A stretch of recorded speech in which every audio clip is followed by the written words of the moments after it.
Hello everyone, I'm Mike Feltenberger, and it is time for the High Banks highlights from Grandview Speedway for July the 12th. It was actually the Firecracker 40 night for the Sportsman Modifieds.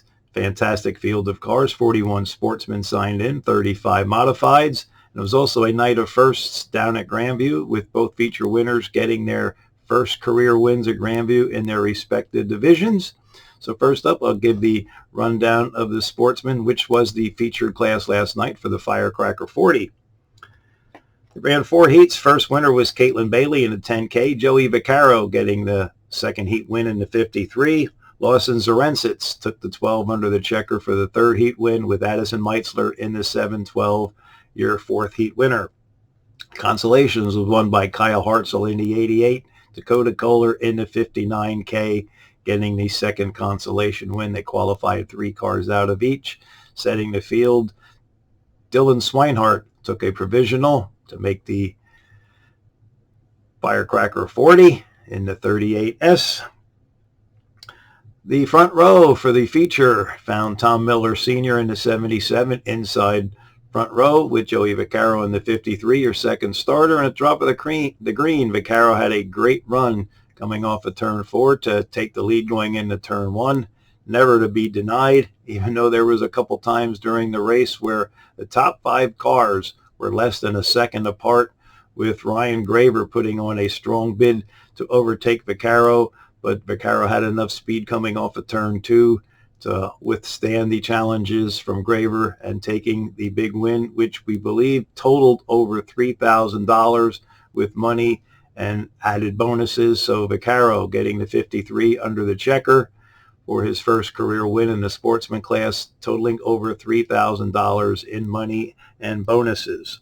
Ryan Graver, strong run in the 101, getting the second spot. Colin Cox, your point leader, looking fantastic again in the 59, getting third. Addison Meitzler in the 7-12, sliding in at the 4th spot.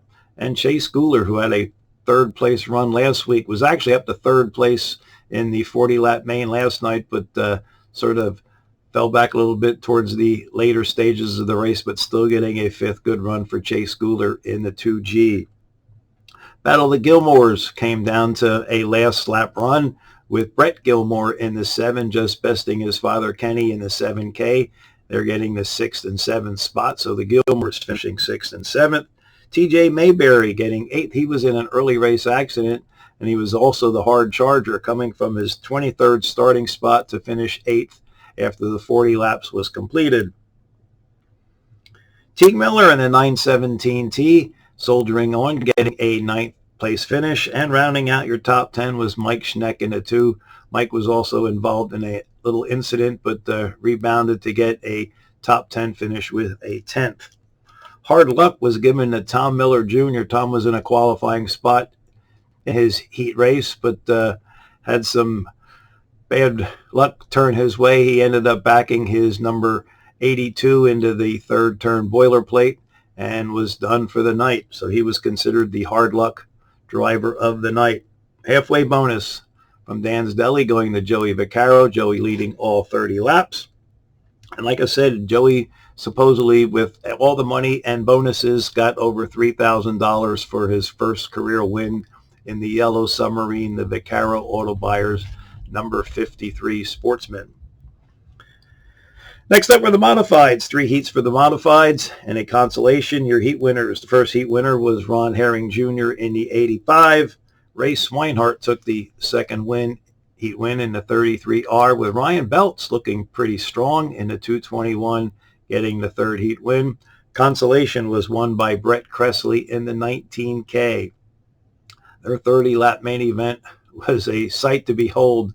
A couple 4 wides going into turn 1 after Kenny Rogers and Brad Missimer re-prepped the racetrack after the 40-lap Sportsman made some fantastic racing on the high banks down at Grandview in the modified class. Logan Watt taking the win. Actually, Darren Schuler in the 74 grabbed the early race lead from the front row and actually was doing a fantastic job. Him and Ray Swinehart having a great battle for the top spot, with Swinehart eventually get by on lap number 8. Now the race was on after that. Logan Watt was sort of mid-pack based for pretty much of the early stations of the race, portions of the race. And he was finding a high side that nobody was going to try. He had that 4M up on the high side. There was nobody who was going to go outside of Logan Watt. And he was picking cars off lap after lap, eventually getting to Swinehart and getting by Ray on lap number 21 to get his first small block modified win down at the Grandview Speedway. Fantastic showing by Logan Watt. Ray holding on strong there, keeping that 33R on the, I guess, the middle of the speedway. He didn't venture down on the bottom and he didn't go up top. He was sort of in the middle groove, which I said there was multiple grooves for the modified main event, the 30-lapper.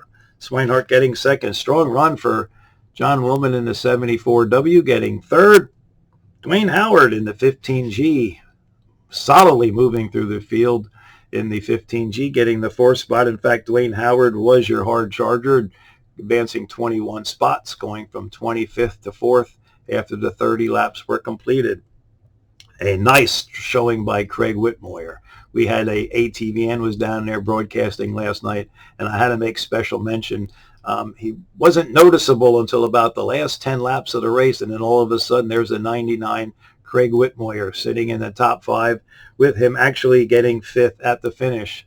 Craig Von Doren started way back. He was a consolation qualifier, and he came through the field as well. He was following Dwayne Howard, and he got 6th in the 30. Ryan Watt putting the 14W into the 7th spot. Both Watts had bad luck last week, with Logan getting a double hook off the speedway and Ryan involved in a heat accident, never to return, but they both rebounded really nicely during the Firecracker 40 night down at Grandview, with Logan getting the win, Ryan getting 7th. Darren Schuler, your early race leader. This might be his best finish in a long time. Had the 74 running really well. In fact, he was up in the top 5 until a late race caution sort of jumbled the field up and he lost a few spots, but a good run for Darren Schuler in the 74, getting 8th. Jared Umbenhauer was up as high as 6th, but again, at that late race restart, things were all scrambling around there, and he fell back a couple spots, putting the number 19 under the Ray Kemp checker for 9th. And rounding out your top 10 was Mike Guler in the 53. The actual consolation event almost was like an all-star race. There was all the top runners were in the consolation. Some of our point champions came out of the consolation. Craig Von Doren was in the consolation. Dwayne Howard was in the consolation. Brett Cressley. It's like, wow, it was an incredible consolation. It was almost like watching a feature event down at Grandview with all the stars and cars in the consolation. Again, Dwayne Howard was your hard charger, going 21 spots from 25th to 4th, halfway leader. Dan's Deli bonus was to Ray Swinehart. Next up, July the 19th, it's 90s night down at the Grandview Speedway. $10 general admission for adults, and they're expecting to have another strong field of race cars. So again, our feature winners, it was first last night, Joey Vaccaro getting the Yellow Submarine 53 under the checker for the Firecracker 40 win for Sportsman. Logan Watt getting by Ray Swinehart for the win, grabbing his first modified win in the 4M. So I'm Mike Feldberger, hoping everybody has a safe and happy week, and see everybody back at the Grandview Speedway Saturday night, July the 19th.